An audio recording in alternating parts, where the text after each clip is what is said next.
Hello everyone and welcome to today's class on Introduction to Lean Six Sigma. I hope all of you are doing very well. So the term Six Sigma is a common one in the business world. We hear of it many times in terms of improvement in when, for example, an organization many times would be heard of implementing, Lean Six Sigma practices in the organization and subsequently improving its overall operations.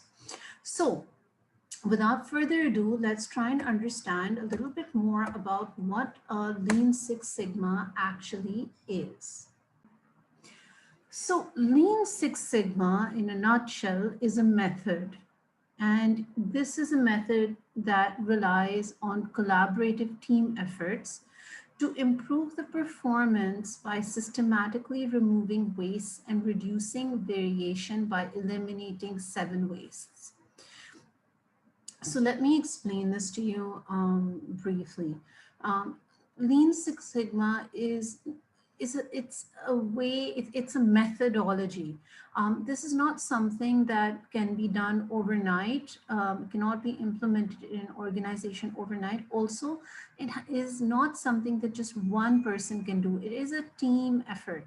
The objective of doing what the outcome is, if you actually are successfully able to implement, Lean Six Sigma in an organization, is number one, it eliminates wastage throughout the organization. So at every point, throughout processes, all wastes, especially the 7 deadly wastes, are eliminated. And for those of you that have taken my TQM classes, I've spoken in great detail about the 7 deadly wastes. I will also touch on them in this lecture as well. So number one, the outcome of implementing Lean Six Sigma, as I just mentioned, is reduction of waste. And the second, outcome is a reduction in variation. So let's say a car is being produced by a factory. You don't want that the car, every time a car is being produced, it looks completely different. And your aim is to sort of make us one type of a car, but every time it's being produced, it looks different. That is variation. You don't want that. Ideally, if you want to make a car according to, specific procedures, and you want to make sure that it meets the customer's expectations and that every time the car is produced, it's the same. So variation is not something that is appreciated by customers, and this is something that Lean Six Sigma helps really eliminate. So again, this is just a little bit for you to understand about, what the outcomes of Lean Six Sigma is and how it's done. Now, in order to introduce Lean Six Sigma in any organization, really it is important, as I mentioned just a little while ago, it's a team effort, and it's important that all the employees and managers in an organization focus on growth and continuous improvement through process optimization.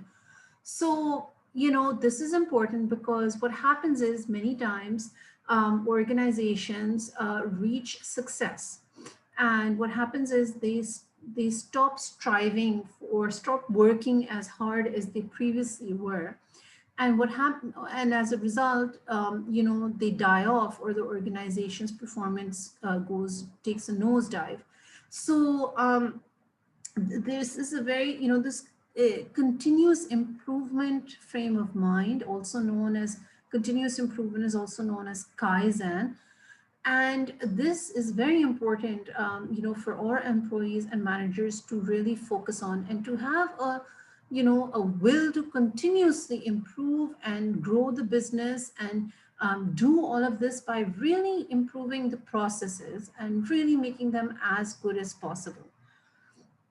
So the big question is, all right, let's say a company is actually ready to implement Lean Six Sigma. How can they do it?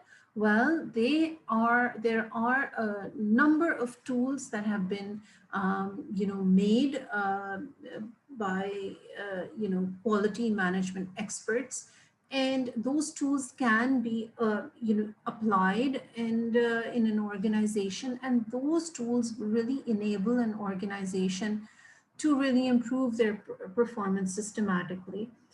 Some of those tools, are DMAIC and PDCA. These are tools that were introduced by, one of the gurus of total quality management, Mr. Edward Demings. And again, as I mentioned, for those of you who have taken my TQM class, we go in great detail on these tools as well, because it's important to know these tools so that if you are working in any organization, you can sort of bring in the Lean Six Sigma practices within that organization. Now, many of you may question, is, implementing all of this Lean Six Sigma really necessary? Why can't organizations, even if they do make some mistakes, isn't it okay? And the answer is no. We can really think about this and get a really good idea about this if we think about what happens in emergency room. Or if somebody is critically ill in a house and somebody has to call the ambulance, you at that point realize how crucial it is that everything in the process of getting the patient to the hospital, getting them the right treatment, and making sure that the doctor is available, that the doctor has all the instruments they need, how critical that is. And you can really imagine that if there is a delay, or if there is some sort of, a wastage of time, or a wastage of, things are not where they're supposed to be, and, there's some sort of, a traffic jam, for example, then that could be a life or death situation. And so that's an example that shows you that there's no room for waste in processes. So obviously that is a very critical situation, but similarly in organizations, it's also very important that mistakes are not made, that defects are not there, because if there are, there will be delays. And if there are delays, there will be a wastage of time, and that converts into a wastage of money. And eventually it eats into the profits of organizations, which is never very good. One terminology that you hear of in supply chain management is bottlenecks. And so again, it's very important to, a bottleneck is basically, some sort of impediment or problem or restriction in an organization. Restriction is perhaps an even better word to describe a bottleneck. And if you want to really understand what a bottleneck is, just imagine a bottle, and usually a bottle has a thin sort of a neck. And so if you're pouring in, let's say, water in a bottle, that thin neck of the bottle restricts the amount of water that can come in. Similarly, if there is some sort of a capacity constraint, for example, let me give you an example. Let's say, there is a very busy airport, and, there are many, and let's say a country has a tiny, tiny airport, and yet at the same time, it's, there are a lot of flights that are coming and going into the airport, to and from the airport. Well, because there is a capacity constraint, that very well may be a bottleneck, because planes will not be able to land and take off, and they will have to stay in the airspace for a very long period of time until there is room for them to land or to take off. And so this can create, wastage. And this is something that, as a supply chain manager, you are, constantly looking at ways of how to really eliminate the bottlenecks wherever possible. So if we talk about, again, the word lean, lean would be, if you think of a lean person, it's definitely, the opposite of somebody who is fat or overweight. Lean is going to be somebody who's very, thin, quick, agile, fast. And the whole concept of lean is to relentlessly eliminate waste across the extended supply chain. And so this is something that, you know, anybody in Lean Six Sigma is constantly looking to do: eliminate the 7 deadly wastes. And elimination of waste has become a business philosophy. This is something that, you know, hundreds of books have been written about, you know, how it can be done. And, you know, just to tell you a little bit about the 7 deadly wastes, let me walk you through them. The first deadly waste is defects. And if there is somebody, you have an employee who's constantly making mistakes, and you're, you know, they're using electricity and they're using all the facilities and they're constantly making mistakes, then that is not a good situation. It is a deadly waste. And those defects, especially, you know, some of those defects also may be passed along to the customer, and that really you may end up losing customers. So defects is definitely something you want to make sure just doesn't happen.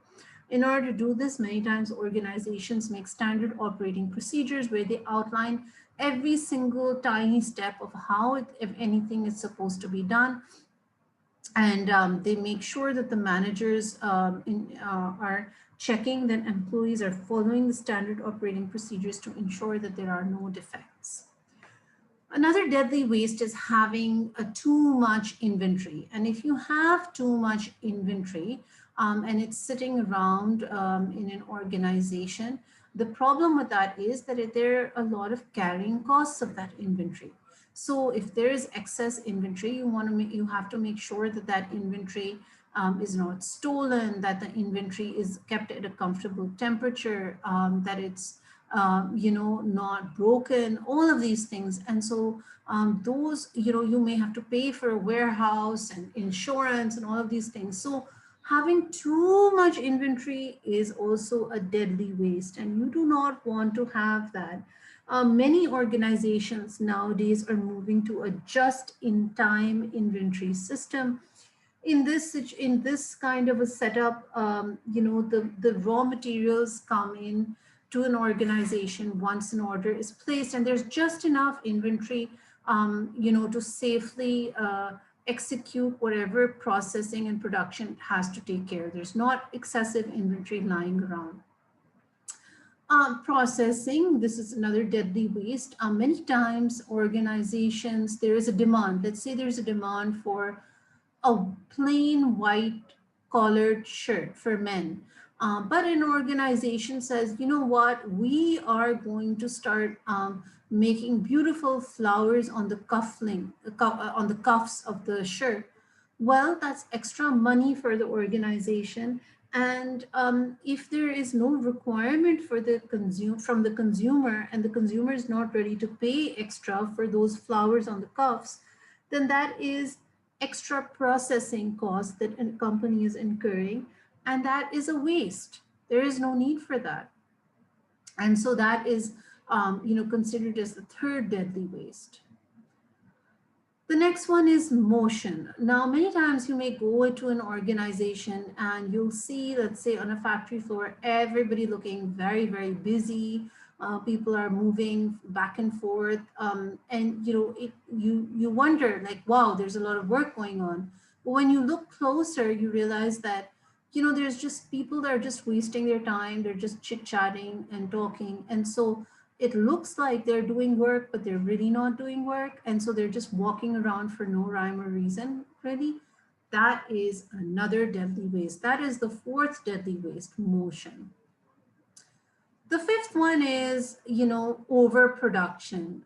If there's a demand for, let's say, 100 goods in the market, but you end up making 500 goods, of, you know, you're going to be stuck with 400, and you wouldn't really know what to do with it because there's no demand for those 400. So you'll be sitting with, you know, a lot of wasted production.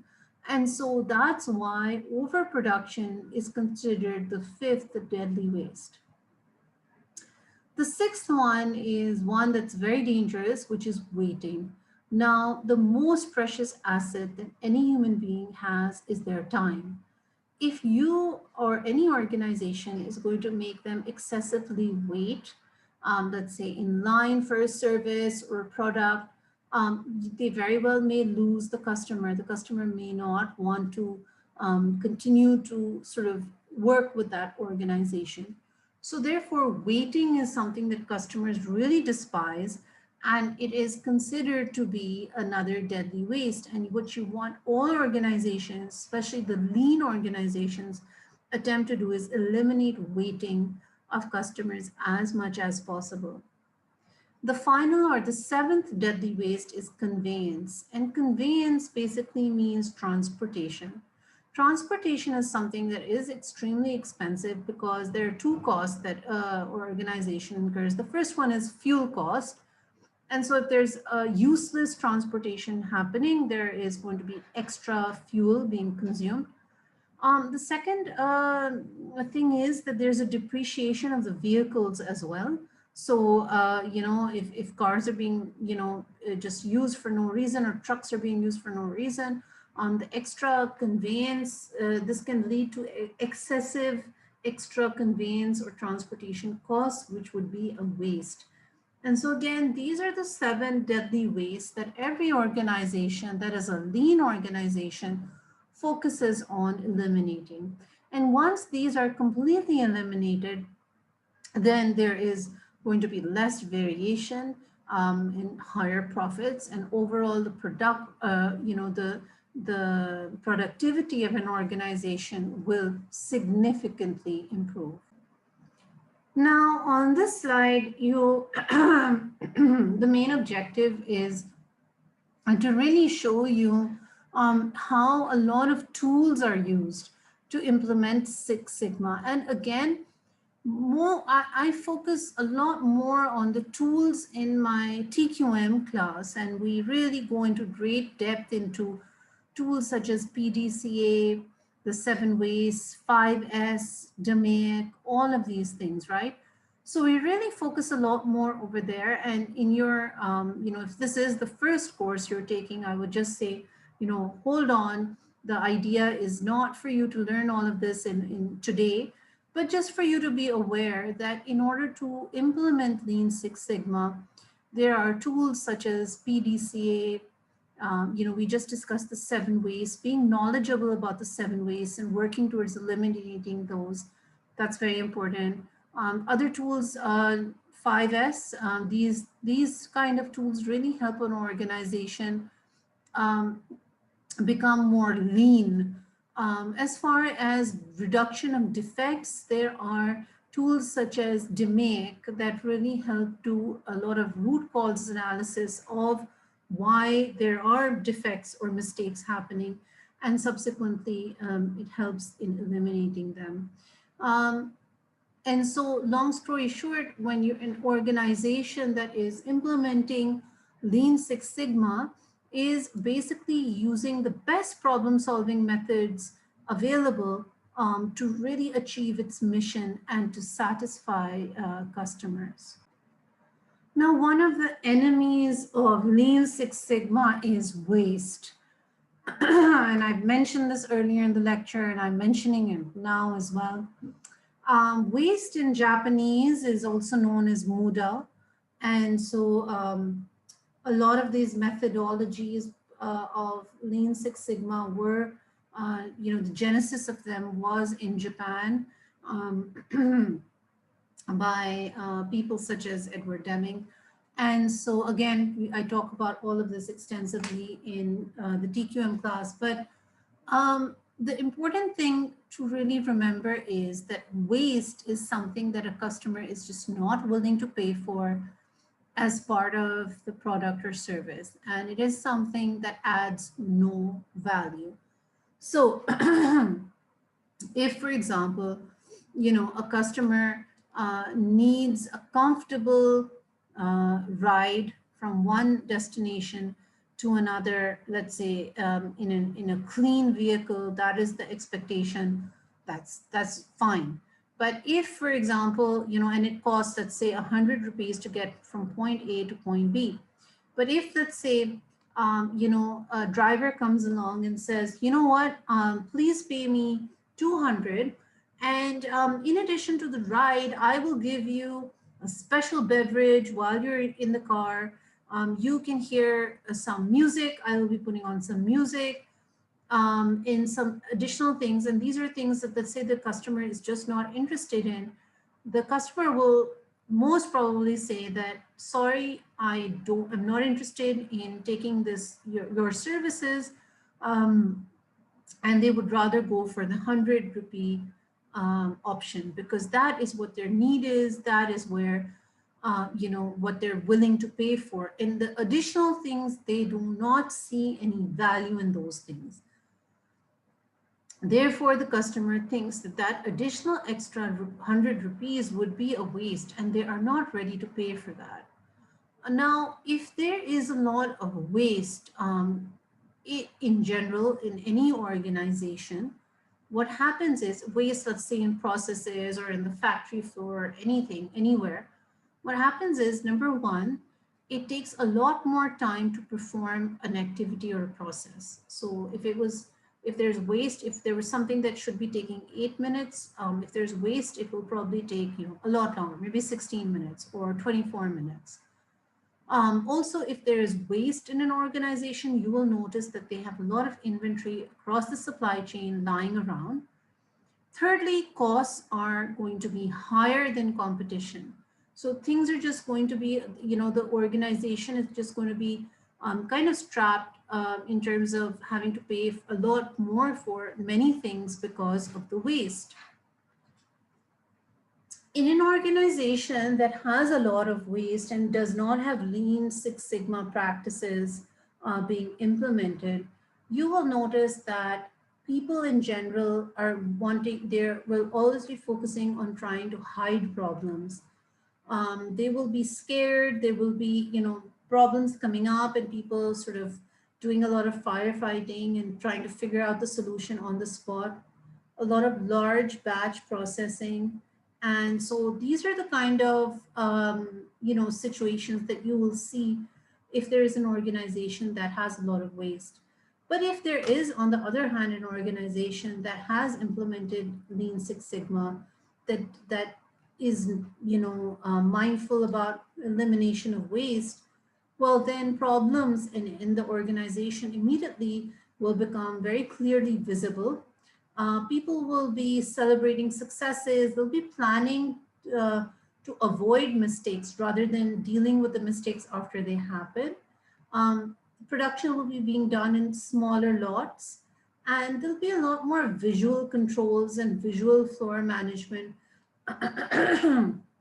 in the organization. So, it will just be easier to sort of see what's going on. There'll be a lot more transparency in an organization that is lean and has been implementing, lean practices. So on this slide, I kind of wanted to give you, a full array of all the tools that are used in Lean Six Sigma. And so there is Kaizen, continuous improvement, and many times organizations actually organize Kaizen events. So that's why it's listed as a tool. There's value stream mapping, mistake proofing, or poka-yoke. Poka-yoke is the same, is a Japanese word for making sure that there are zero mistakes, zero defects. There's a lot of emphasis on setup time reduction, visual management, and this is also known as Kanban, schedule leveling, making sure that the same amount of goods are being produced, regularly. So you don't want a lot of variation in the amount of goods being produced. And also to standardize work, there are tools such as 5S, DMAIC, and PDCA. So now I want to really clearly list out and explain to you the benefits of Lean Six Sigma and why any organization should implement Lean Six Sigma. The first thing is if an organization does implement Lean Six Sigma, they're going to have and they're going to see an increase in profits. And this is just going to happen as a result of elimination of waste and variation throughout the whole organization. Secondly, there is going to be standardized and simplified processes. So everything will be easy to follow, easy to sort of, there won't be any unnecessary steps, just easy and standardized. So everything will be documented and very easy to follow and easy to, just follow the instructions and get the right results. Also, there will be a great reduction in the amount of errors that are happening or the defects or the mistakes that are happening. And if there are any mistakes, there will be a great deal of emphasis on doing a root cause analysis of why those mistakes are happening and making sure that any mistake that has happened once never happens again. Some other benefits of implementing Lean Six Sigma include employee performance and development.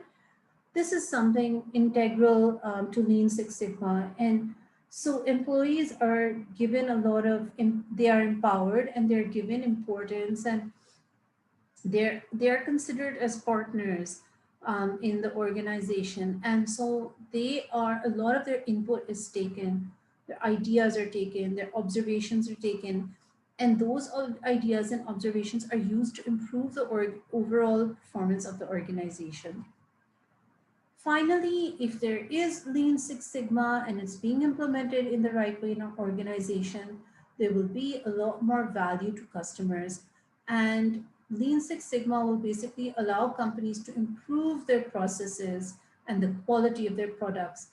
Net, more products will be able to be produced at a cheaper price with very little error. And as a result, customer satisfaction will increase, which will also lead to more customer loyalty. So as you can see, there are many benefits of implementing Lean Six Sigma in any organization. So if we want to really understand the history of Lean Six Sigma, let me just very clearly tell you that the initial Lean Six Sigma started with total quality management. So that's where it started. And so that's why the TQM course that I teach is the primer to this course. And it's highly recommended that you study that course before you take this course. So TQM started kind of post World War II. And then, there were several people that came in. There was Juran, there were Deming. These are kind of known as the fathers or the founding fathers of TQM. And these gentlemen really started putting a lot of emphasis on quality and quality management. Now, all of that was continuing and, in the 1980s to 2000, Six Sigma, to be more specific, 1986, Six Sigma was developed within Motorola to compete with the Kaizen business model in Japan. So this really was, TQM practices taken and further improved on by Motorola. And so because, all of the practices prior to that were being introduced from Japan. But in 1986, Motorola kind of, took those TQM practices and further improved upon it. And subsequent to that, General Electric Company also further improved on the whole TQM, practices, quality management practices. And so Lean Six Sigma was introduced. And Lean Six Sigma, if you really want to understand what the terminology means, it basically means one mistake is allowed in several million units of goods that are produced. So very low levels of mistakes are permitted or allowed throughout the organization. By the 2000s and in 2010, Lean Six Sigma, more and more books were being written about this, and they were quickly replacing the old TQM books. or basically enhancing, adding new information to the old TQM books. One of the books that was created was a book in 2001, was a book titled Leaning into Six Sigma, The Path Integration of Lean Enterprise in Six Sigma by Barbara Wheat, Chuck Mills, and Mike Carnell. Um, and so, in early 2000s, it became pretty clear that Lean Six Sigma principles can and should be expanded into many sectors of the economy, including healthcare, finance, and supply chain.